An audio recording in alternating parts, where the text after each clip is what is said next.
السلام علیکم ورحمۃ اللہ تعالی وبرکاتہ۔ مرکز اہل سنت جامعہ رضویہ منظر اسلام کے یوٹیوب چینل ہم سبق درس نظامی میں آپ کا خیر مقدم ہے۔ پیارے بچوں، جنہوں نے ہمارے چینل کو اب تک سبسکرائب نہیں کیا ہے وہ ضرور سبسکرائب کر لیں اور بیل آئیکن یعنی گھنٹی بھی بجا دیں تاکہ ہر ویڈیو کی نوٹیفیکیشن اطلاع آپ تک اپلوڈ کرتے ہی پہنچ جائے، اور اپنے دوستوں سے بھی شیئر کریں، اور بات پسند آئے تو لائک بھی کیا کریں، اور اپنے قلبی تاثرات کو کمنٹ کر کے بھی ضرور بتائیں۔ اب آپ کے سامنے جامعہ رضویہ منظر اسلام کے ایک اہم استاذ حضرت مولانا مفتی محمد ابراہیم صاحب قبلہ آپ کو نور الانوار کا درس دیں گے۔ آپ ان کے درس کو دھیان سے سنیں۔ بسم اللہ الرحمن الرحیم۔ وسقوط حرمت الخمر والمیتۃ فی حق المضطر والمکرہ۔ رخصت کی چوتھی قسم کی ایک اور مثال بیان فرماتے ہیں۔ ماں سبق میں آپ نے پڑھا کہ چوتھی قسم وہ ہیں جو بندوں سے ساقط ہوں فی الجملہ مشروع ہونے کے بعد، یعنی بعض مواضع میں وہ مشروع ہو موضع رخصت کے علاوہ، کہ موضع رخصت میں وہ مشروع نہیں ہے، اس کے علاوہ باقی مواضع میں وہ رخصت ہے۔ اس کی ایک مثال آپ نے کل کے سبق میں پڑھی، یہاں سے مصنف ایک اور مثال ذکر فرماتے ہیں۔ فرمایا کہ شراب کی حرمت کا ساقط ہونا، ایسے ہی مردار کی حرمت کا ساقط ہونا مضطر کے حق میں اور مکرہ کے حق میں۔ مضطر وہ انسان جو بھوک کی بنیاد پر، پیاس کی بنیاد پر اس کے کھانے پر مجبور ہے کہ اگر نہیں کھایا تو مر جائے گا، اور مکرہ وہی جس کو مجبور کیا گیا مردار کھانے پر یا شراب پینے پر۔ تو ان دونوں کی حرمت یعنی شراب اور مردار کی حرمت اضطرار اور اکراہ کے وقت میں باقی نہیں رہتی ہے۔ اضطرار کے وقت میں تو حالت اضطرار میں ان کی حرمت ساقط ہو جاتی ہے، اگرچہ ان دونوں کے علاوہ کے حق میں یہ باقی رہتی ہے۔ ان مضطر کے علاوہ کوئی اور انسان ہے تو اس کے حق میں اس کی حرمت باقی رہے گی، ایسی مکرہ کے علاوہ کے حق میں اس کی حرمت باقی رہے گی۔ دلیل اللہ تعالی کا ارشاد گرامی وَقَدْ فَصَّلَ لَكُمْ مَا حَرَّمَ عَلَيْكُمْ إِلَّا مَا اضْطُرِرْتُمْ إِلَيْهِ، کہ اللہ نے فرمایا کہ ہم نے تمہارے لیے بیان کر دیا وہ جو تم پر حرام کیا، إِلَّا مَا اضْطُرِرْتُمْ إِلَيْهِ، مگر جس کی طرف تم مجبور ہو۔ تو اللہ تعالی کا ارشاد گرامی الا مضطررتم الیہ، یہ استثناء ہے اللہ کے ارشاد مبارک ما حرم علیکم سے، کہ جو چیزیں حرام کی ان کو بیان کر دیا، اور اس سے استثناء ہے کہ اگر تم اس کی طرف مجبور ہو تو اس وجہ سے وہ چیز تمہارے لیے حلال رہے گی، حرام نہیں ہوگی۔ تو گویا کہ اللہ تعالی نے یہ فرمایا کہ ہم نے ان چیزوں کو بیان کر دیا جن کو تم پر تمام احوال میں حرام فرمایا، سوائے ضرورت کے وقت کے، کہ اگر ضرورت کا وقت پڑ جائے جیسے کہ مکرہ ہے یا اضطرار کی حالت ہے تو اب اس کا کھانا جائز ہے، وہ حرمت باقی نہیں رہے گی۔ لہذا اگر کوئی انسان مضطر ہے اور شراب پینے پر مجبور ہے یا مردار کھانے پر مجبور ہے جان بچانے کے لیے، تو اب اس کے لیے کھانا اس کا مباح ہوگا، یا اگر مجبور کیا گیا مردار کے کھانے پر یا شراب کے پینے پر تو اب اس کا کھانا اور پینا مباح ہوگا۔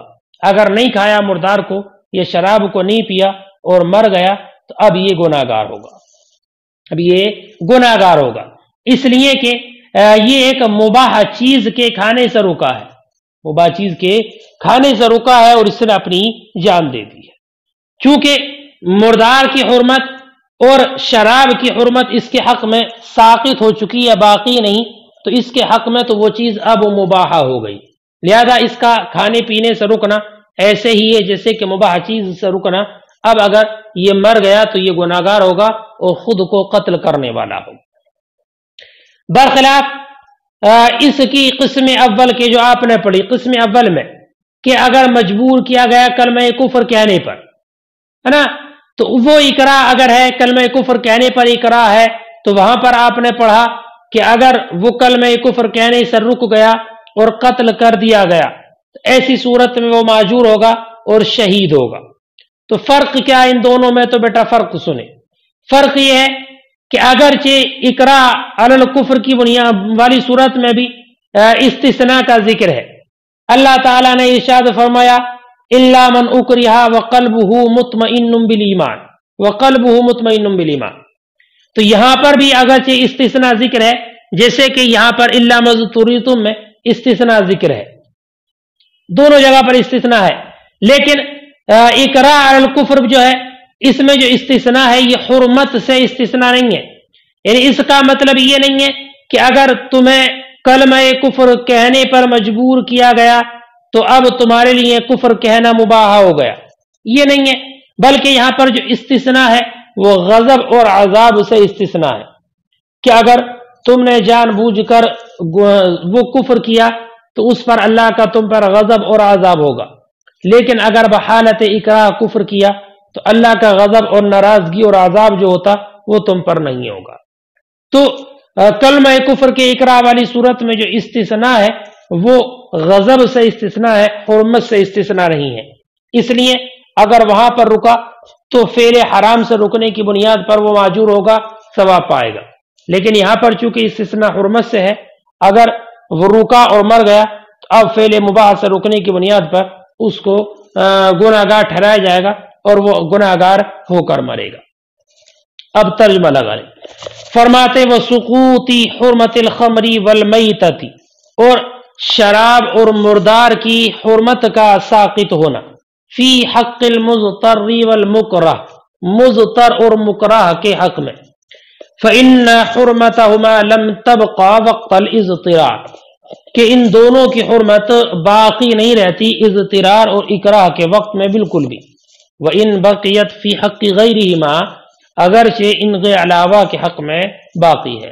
لقوله تعالی، اللہ تعالیٰ کے ارشاد وقد فصل لکم ما حرم علیکم الا ما اضطررتم الیہ کی بنیاد پر. فإن قوله الا ما اضطررتم الیہ، تو اللہ تعالیٰ کا ارشاد الا ما اضطررتم الیہ استثناء من قوله ما حرم علیکم، یہ اس کے قول ما حرم علیکم سے استثناء ہے. فَكَأَنَّهُ قِيلَ، تو گویا کہ کہا گیا وَقَدْ فَصَّلَ لَكُمْ مَا حَرَّمَ عَلَيْكُمْ فِي جَمِيعِ الْأَحْوَالِ إِلَّا حَالَ الضَّرُورَةِ، کہ تمہارے لیے بیان کر دیا وہ جو تم پر حرام ہے تمام احوال میں سوائے ضرورت کی حالت کے. فَإِن لَمْ يَأْكُلْ الْمَيْتَةَ، تو اگر اس نے مردار کو نہیں کھایا، أَوْ لَمْ يَشْرِبْ الْخَمْرَ، یا اس نے شراب کو نہیں پیا. فَإِن لَمْ يَأْكُلْ الْمَيْتَةَ أَوْ لَمْ يَشْرَبْ الْخَمْرَ، تو اگر شراب کو مردار کو نہیں کھایا یا شراب کو نہیں پیا، حِينَئِذٍ اس وقت، وَمَاتَ يَمُوتُ آثِمًا، اور مر گیا تو اب گناہگار ہو کر مرے گا. بخلاف اقراء کے، بخلاف الاقراء علی کلمۃ الکفر، بخلاف کلمہ کفر کہنے پر اقراء کے. فَإِن ذُكِرَ فِيهِ الاستثناء أيضا بقوله إلا من أكره وقلبه مطمئن بالإيمان، اگرچہ اس میں بھی استثناء ذکر کیا گیا ہے اللہ تعالیٰ کے ارشاد الا من اکرہ وقلبہ مطمئن بالایمان کے ذریعے. لیکنہ لیس استثناء من الحرمہ، لیکن یہ حرمت سے استثناء نہیں ہے، بل من الغضب اب العذاب، بلکہ یہ غضب سے استثناء ہے یا عذاب سے استثناء ہے. اذ التقدیر، اس لیے کہ تقدیری عبارت یہ ہے من کفر باللہ من بعد ایمانی، جس نے کفر کیا اللہ کے ساتھ اس پر ایمان لانے کے بعد، فعلیہم غضب من اللہ، تو اس پر اللہ کا غضب ہے، وَلَهُمْ عَذَابٌ شَدِيدٌ، عذاب عظیم، اور اس کے لیے بڑا سخت عذاب ہے. الا من اکرہ، مگر وہ جو مجبور کیا گیا، وقلبہ مطمئن بالایمان، اور اس کا دل ایمان سے مطمئن ہے، تو اس کے لیے اللہ کا غضب اور عذاب شدید نہیں ہے. وفی روایت عن ابی یوسف والشافعی انہ لا تسقط الحرمہ، سنیے امام ابو یوسف اور امام شافعی رضی اللہ تعالیٰ عنہ سے روایت یہ ہے کہ اس صورت میں حرمت ساقط نہیں ہوتی ہے۔ کون سی؟ مردار کی حرمت اور شراب کی حرمت مضطر اور مکرہ کے حق میں ساقط نہیں ہوتی ہے۔ البتہ اگر حالت اکراہ میں مردار کو کھا لیا یا شراب کو پی لیا یا حالت اضطرار میں ان دونوں میں سے کسی کو تناول کر لیا تو ایسی صورت میں اس پر مؤاخذہ نہیں ہوگا۔ جیسے کہ اکراہ کی صورت میں کلمہ کفر کہہ لیا تو مؤاخذہ نہیں، ایسے ہی اس صورت میں بھی مؤاخذہ نہیں ہے لیکن حرمت ساقط نہیں ہوگی۔ لہذا اب یہ قسم اول کی قبیل سے ہے، قسم اول کی قبیل سے ہے کہ جیسے قسم اول میں فعل کی حرمت باقی رہتی ہے اور مؤاخذہ ساقط ہو جاتا ہے، ایسے یہاں پر بھی ہوگا، فعل مباح نہیں ہوگا، حرام ہی رہے گا، البتہ مؤاخذہ ساقط ہوگا۔ دلیل سنیے ان حضرات کی۔ ان حضرات نے دلیل یہ دی ہے کہ اللہ تعالیٰ نے اسی آیت کریمہ میں ارشاد فرمایا، دوسری آیت میں ارشاد فرمایا فَمَنِ اضْطُرَّ غَيْرَ بَاغٍ وَلَا عَادٍ فَلَا إِثْمَ عَلَيْهِ إِنَّ اللَّهَ غَفُورٌ رَحِيمٌ۔ باغ کا معنی نافرمانی کرنا، لذت اور شہوت کے طور پر اس کی طرف جلدی کرنا۔ فَمَنِ اضْطُرَّ غَيْرَ بَاغٍ تو معنی ہے کہ وہ جو مجبور کیا گیا اور لذت اور شہوت کے طور پر نہ ہو، وَلَا عَادٍ اور نہ زیادتی کرنے والا ہو، یعنی مقدار حاجت پر زیادتی کرنے والا نہ ہو، جتنی حاجت ہے جتنا کھانے پینے سے جان بچ سکتی ہے اتنا کھا لے، فلا اسم علیہ تو اس پر کوئی گناہ نہیں، کوئی گناہ نہیں۔ ان اللہ غفور رحیم بے شک اللہ رب العزت بخشنے والا رحم کرنے والا ہے۔ تو باغ کا معنی غیر باغن للذت ہے نا، غیر باغن یعنی وہ لذت کی طرف جلدی کرنے والا نہ ہو، لذت کے طور پر تناول کرنے والا نہ ہو، اور عاد کا معنی مقدار حاجت سے زیادتی کرنے والا نہ ہو۔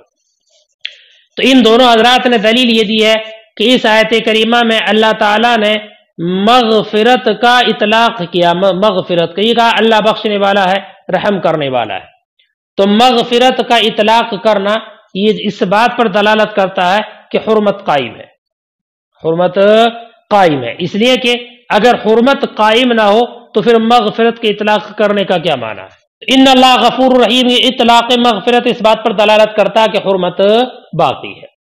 ہماری جانب سے اس کا جواب یہ ہے کہ مغفرت کا جو اطلاق ہے نا ان اللہ غفور رحیم میں، یہ اس اعتبار سے ہے کہ اضطرار یہ تناول کی رخصت دینے والا ہے، اضطرار یہ تناول کی رخصت دینے والا ہے، یعنی اضطرار کی بنیاد پر اس چیز کو تناول کرنے کی رخصت ثابت ہوتی ہے، اور اس رخصت کا ثبوت اجتہاد سے ہوتا ہے، اجتہاد کے ذریعے ہے نا، اس لیے کہ جو انسان مضطر ہے وہ یہ سمجھتا ہے اپنے دل کی شہادت کے ذریعے کہ یہ اس کے کھانے کے لیے مجبور ہے، اور اپنے دل کی شہادت سے وہ یہ سمجھتا ہے کہ شراب پینے کے لیے مجبور ہے۔ تو اب یہ رخصت کا ثبوت اجتہاد سے ہوگا، اور بسا اوقات اجتہاد میں غلطی واقع ہو جاتی ہے، ہو سکتا ہے کہ یہ اپنے گمان میں جو سمجھ رہا ہو وہ تناول کرنا مقدار حاجت سے زائد ہو، مثلا اس نے یہ سمجھا اپنے دل کی شہادت کے ذریعے کہ ایک پیالہ شراب پینے سے جان بچ جائے گی، حالانکہ حقیقت یہ تھی کہ ایک پیالے سے کم میں بھی یہ زندہ رہ جاتا۔ تو ہو سکتا ہے کہ اس سے غور و فکر کرنے میں اس مجبوری کی حالت میں اور اس پریشانی کی حالت میں اس پر قدر حاجت کی رعایت کرنا دشوار ہو، تو قدر حاجت کی رعایت کرنا چونکہ دشوار ہو سکتا ہے تو ہو سکتا ہے مقدار حاجت پر زیادتی ہو جائے، اور مقدار حاجت پر زیادتی جو ہوگی وہ حرام ہوگی، مقدار حاجت پر زیادتی حرام ہوگی، اور چونکہ اس پریشانی اور مجبوری کے عالم میں مقدار حاجت کی رعایت کرنا یہ بھی دشوار ہے، اس لیے اللہ تعالیٰ نے فرمایا کہ اگر اس پریشانی کے عالم میں مقدار حاجت سے زائد تناول کر لیا ان اللہ غفور رحیم، تو اللہ رب العزت بخشنے والا ہے اور رحم فرمانے والا ہے۔ وفی روایت عن ابی یوسف، اور ایک روایت میں امام ابو یوسف سے اور امام شافعی سے یہ ہے انہ لا تسقط الحرمہ کہ حرمت ساقط نہیں ہوگی، ولکن لا یؤاخذ بها کما فی الاکراہ علی الکفر، لیکن اس پر مؤاخذہ نہیں ہوگا جیسے کہ اکراہ علی الکفر کی صورت میں۔ فہو من قبیل القسم الاول، تو یہ قسم اول کی قبیل سے ہے، لقولی تعالی اللہ تعالیٰ کے ارشاد فمن اضطر غیر باغ ولا عاد فلا اثم علیہ ان اللہ غفور رحیم کی بنیاد پر۔ دل اطلاق المغفرہ علی قیام الحرمت، اطلاق مغفرت دلالت کر رہا ہے حرمت کے قائم ہونے پر۔ والجواب، اور اس کا جواب یہ ہے، ان اطلاق المغفرت باعتبار ان الاضطرار المرخص للتناول يكون بالاجتهاد، کہ مغفرت کا اطلاق اس اعتبار سے ہے کہ اضطرار جو رخصت دینے والا ہے تناول کی، یکون بالاجتہاد، یہ اجتہاد سے ہوتا ہے۔ وعسى ان يقع التناول زائدا على قدر الحاجت، اور ہو سکتا ہے کہ تناول قدر حاجت سے زائد ہو۔ لأن من ابتلا بهذه المخبثة، اس لیے کہ وہ انسان جو اس طرح کی شدید بھوک میں مبتلا ہو، تعسر علیہ رعایت قدر الحاجہ، اس پر قدر حاجت کی رعایت کرنا دشوار ہوگا۔ اس لیے اللہ تعالیٰ نے یہ جو فرمایا مغفرت کے اطلاق، یہ اس وقت ہے جبکہ قدر حاجت سے زائد ہو تو اللہ اس کو بخشنے والا ہے۔ وفائدۃ الخلاف تظہر فیما اذا حلف، اور اختلاف کا فائدہ ظاہر ہوگا اس صورت میں جب قسم کھائی لا یاکل حرام، کہ حرام نہیں کھائے گا، فشرب خمر، تو اس نے شراب کو پی لیا، حال الاضطرار، اضطرار کی حالت میں، فعندہما یحنس، تو ان دونوں حضرات کے نزدیک وہ حانس ہو جائے گا، وعندنا لا، اور ہمارے نزدیک حانس نہیں ہوگا، اس لیے کہ اضطرار کی حالت میں اس کے حق میں شراب حرام ہے ہی نہیں، بلکہ شراب تو مباح ہو جاتی ہے۔ وسقوط غسل الرجلین فی مدت المسح، اور مدت مسح میں پیروں کے دھلنے کا ساقط ہونا، مدت مسح میں کہ اگر کسی نے باوضو حالت طہارت میں خفین کو پہن لیا، تو اس مدت مسح میں، جو مدت مسح ہے مسافر کے لیے 3 دن 3 رات اور مقیم کے لیے 1 دن 1 رات، تو اس میں خفین پیروں کے دھلنے کا جو غسل، پیروں کے دھلنے کا جو حکم ہے یہ ساقط ہے۔ حال تو اب یہ حکم جو ہے اس کے حق میں ہے، لابس کے حق میں ہے، اور لابس کے علاوہ کے حق میں یہ حکم نہیں ہے۔ وسقوط غسل الرجل فی مدت المسح، اور پیر کے دھلنے کا ساقط ہونا مسح کی مدت میں، فإن استدار القدم بالخف يمنع سرایت الحدث الیہ، تو پیر کا چھپا ہونا خف سے یہ روکتا ہے حدث کو اس کی طرف سرایت کرنے سے۔ یہ فقہ کی کتابوں میں آپ نے پڑھا ہوگا، ہدایہ میں بھی پڑھا ہوگا کہ جب انسان خف پہن لیتا ہے تو ایسی صورت میں وہ حدث جو ہے اس کی طرف سرایت کرنے سے رک جاتا ہے، اور وہ پیر جو قدم تھا وہ پہلے طاہر تھا، پاک تھا، اور جو حدث ظاہر ہوا ہے وہ خف کے اوپر سے ہوا ہے، اور یہ مسح کرنے سے زائل ہو جاتا ہے۔ لہذا اب اس مدت میں پیر کو دھلنا یہ مشروع نہیں ہوگا، اگرچہ غیر لابس کے حق میں یہ حکم باقی ہے۔ فإن استطار القدم بالخف، تو پیر کا خف سے چھپا ہونا روکتا ہے حدث کو اس کی طرف سے سرایت کرنے سے۔ وقد کان طاہرا، اور وہ پاک تھا، وما حل فوق الخف، اور وہ حدث جو فوق خف کے اوپر آیا، فقد زال بالمسح، تو وہ زائل ہو گیا مسح کرنے سے۔ فلا يشرع الغسل فی هذه المدہ، تو اس مدت میں اس کا دھلنا یہ مشروع نہیں ہوگا۔